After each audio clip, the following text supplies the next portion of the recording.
feeling it on a lob. Oh, my! Oh, you have to love it. Clarkson to Mitchell. A thing of beauty. Will drive and shoot rejected by Gobert. Finally feeling it. He'll take the three. It's up. Why not? Why not? Well, you can tell he's got his swagger back, right? Last night it was the NBA suspending its season after Rudy Gobert of the Utah Jazz tested positive for the coronavirus. The next day, Gobert's teammate, Donovan Mitchell, tested positive as well. I wish I would have took this thing more seriously, and I hope everyone else will do so because we can do it together. This hiatus will be at least 30 days. The NBA Board of Governors has approved a 22-team restart in Orlando, Florida at Disney World. You know, right now we're good. We're going out there ready to hoop. We got Bojan Nac. We have some guys that are really looking good and ready to step up. And that's what we're really excited about. Welcome into the Hang Time Podcast. I'm your host, Sekou Smith here in Atlanta. We are grinding our way to the NBA restart, July 30th in Orlando. 22 teams, and we're tackling all 22 of them here on the podcast with an expert from each team, diving into, what's going on with these guys before they head back to get this season cranked back up. Today, the Utah Jazz with my man, Tony Jones of The Athletic. Tony, before we take any steps into this deep water with the Jazz, I got to know, Rudy Gobert and Donovan Mitchell saying all the right things, trying to put a happy face on it. But when we shut down on March 11th, they were the guys that were right in the thick of it. What's their relationship like? I know they keep saying good things, but what's really going on with these two? Well, they're never going to be best friends. Let's keep that real. So the question becomes, can these guys coexist and can they thrive together? I think that's the question that's going to be answered in the Orlando restart, right? So I think both of those guys are in the right frame of mind in terms of, okay, that's my teammate. We can't have one without the other, because I think in the large part with the Jazz, they need both of these guys to hit their ceiling as a team and more importantly, as a franchise. Quinn Snyder said that those guys are in a good place. They are saying the right things. But what we need to see is how the Jazz play, how those guys interact, and how they coexist as teammates in Orlando. And I think that the answer to that will give us further answers down the road as to how those two can coexist, not only in the immediate future, but in the future as well. Yeah, I think a lot of people have kind of overlooked the fact that these are two franchise cornerstones for the Jazz. And now you got to figure out a way to make both these guys okay with playing alongside each other for years to come. That's some front office work that has to be done. Obviously, the pressure to make sure these guys are able to coexist and thrive in Orlando. Is more of that on Quinn Snyder, or is that on maybe Mike Conley or somebody else on that roster to be the guy who keeps everything on an even keel? I think in a large part, I think the pressure's on them as individuals. I think that at some point in a large measure, you have to grow up and, you have to coexist with each other. And Quinn Snyder can say all of the right things. Mike Conley can say and do all of the right things. Joe Ingles can say all of the right things. Dennis Lindsey can say all the right things. But if those two don't buy in as individuals with each other, then, whatever anybody says on the outside of beyond those two guys is a moot point. I think that Donovan and Rudy have to figure it out. They have to figure it out with each other. And I think that that's going to come by trial and error.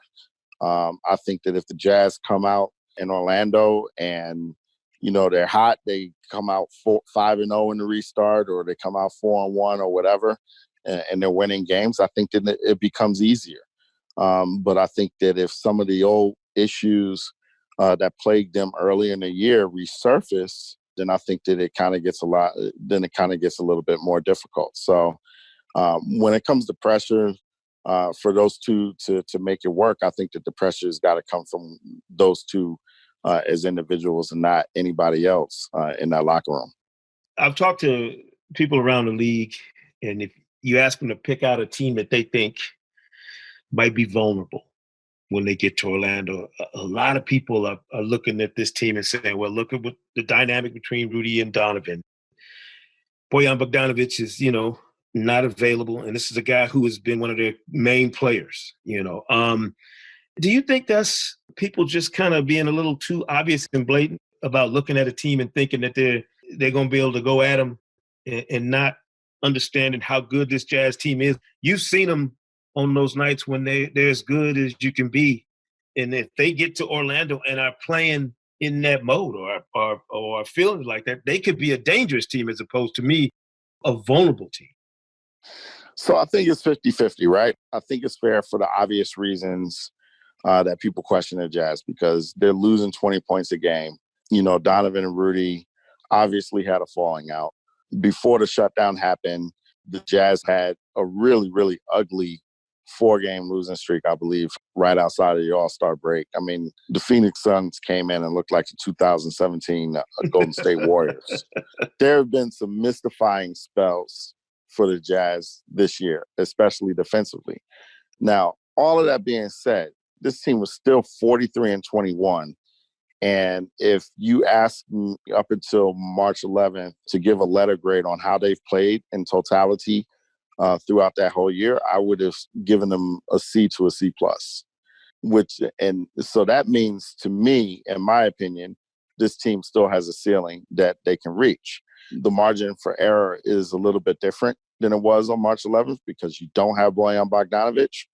But at the same time, I would still take this Jazz team over last year's Jazz team that was a 4 seed and lost to the Houston Rockets in the first round. So much of what I think the Jazz can do is going to rest on Mike Conley because I think that if Donovan Mitchell's right, you know what you're going to get from him. If Rudy Gobert is right, you know what you're going to get from him. So that makes Mike Conley the wild card. He's got to take a lot of the usage that Bojan Bogdanovic had. He's got to turn that into positive production. He's got to step up and be the third guy now when he was the fourth guy. Now, I think he's very capable of that because we saw him in all of those years in Memphis, but he had a pretty rough integration with the Jazz this year. If Mike Conley can be the Mike Conley that we've known for so long, then yeah, I think the Jazz are dangerous, even without Bojan Bogdanovic. But if, teams can come out and still load up on Donovan Mitchell like the Houston Rockets did last year in the playoffs, then they're a lot less dangerous than I thought they could be. What was it? Was it just a combination of wear and tear, trying to find a rhythm with this new team? That was so strange to see Mike Conley struggle the way he did. I mean, I'm still scratching my head just trying to figure out how a guy who's been as consistent as he was in Memphis when he was healthy would have such a hard time adjusting to what they were doing with the Jazz.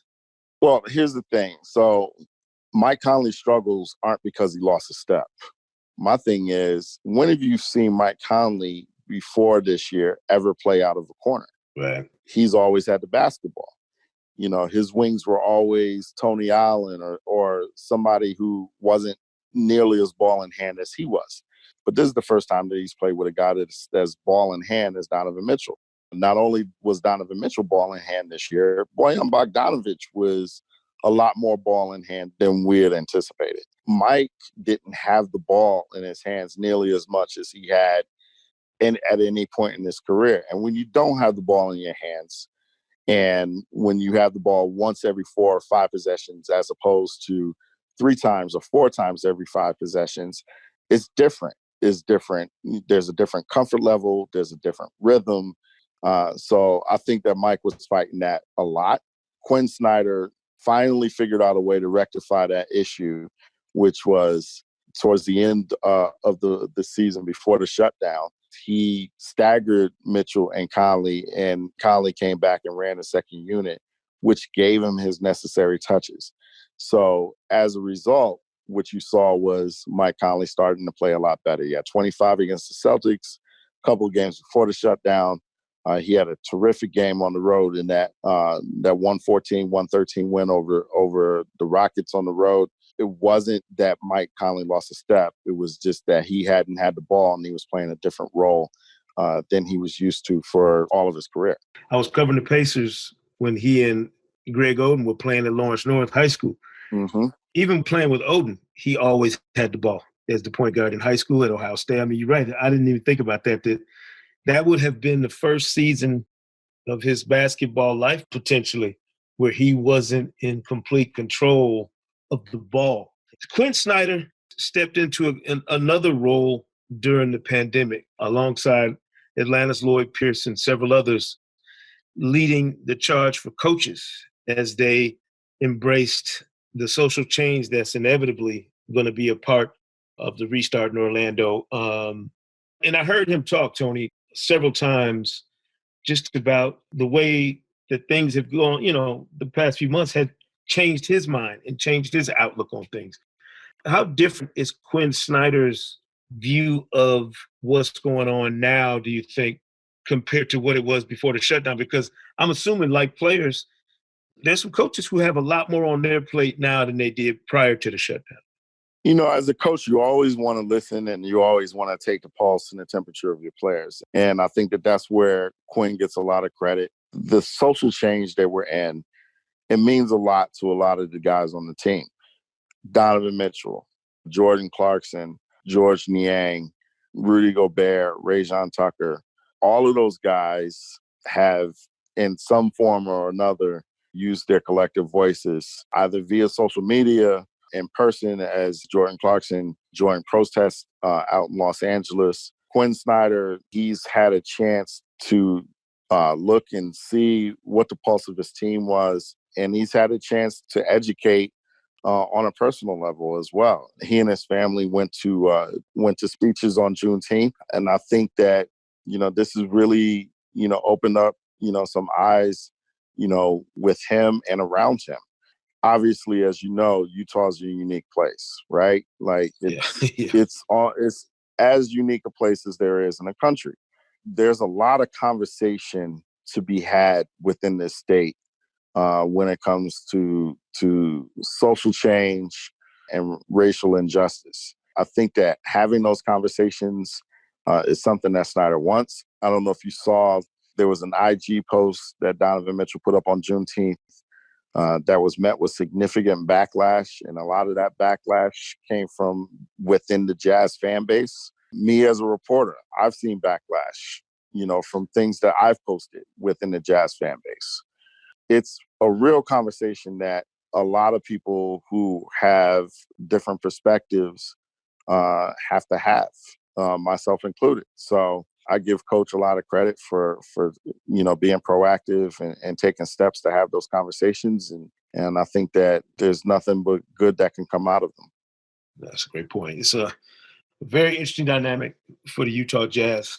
As you mentioned, one of the truly unique places in this country, and certainly among NBA markets, it has a certain level of uniqueness in terms of the makeup of its fan base and kind of where they sit politically and socially in the landscape of NBA teams. We're talking Utah Jazz with Tony Jones of The Athletic, and we're going to come back after the break, Tony, and play a little Keys to the Magic Kingdom for the Jazz when we come back.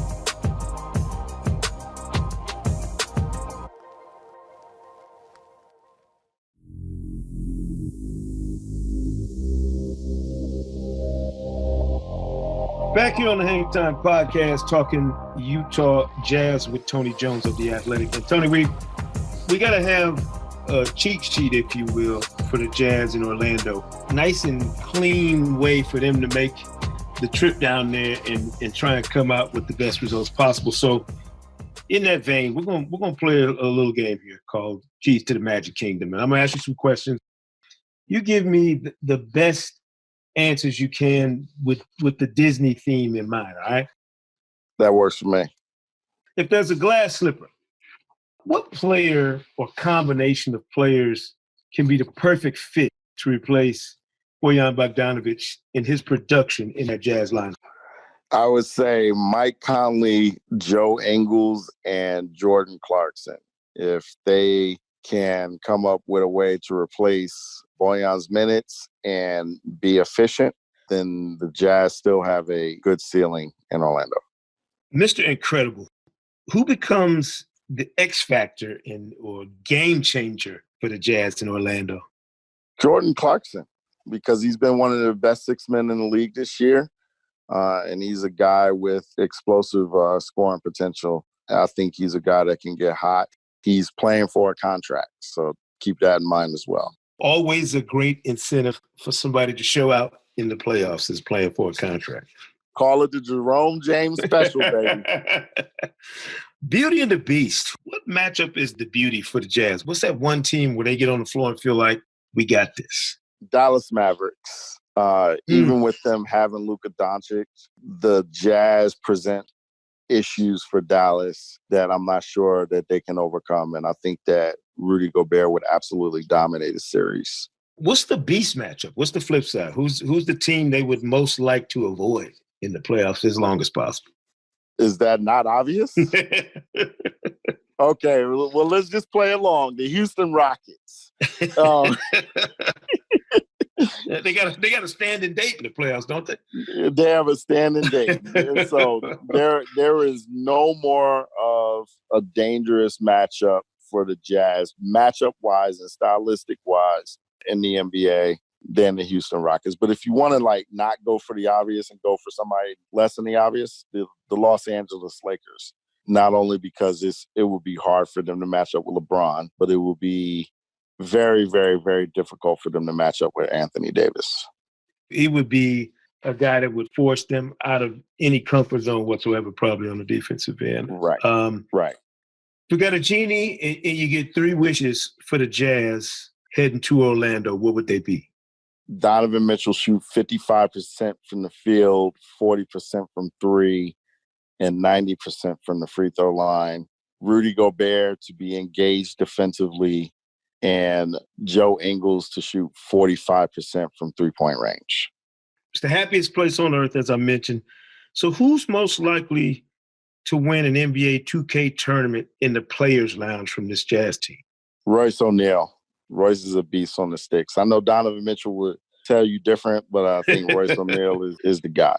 Who's most likely to be the rowdiest fan at an opposing team's game in the bubble?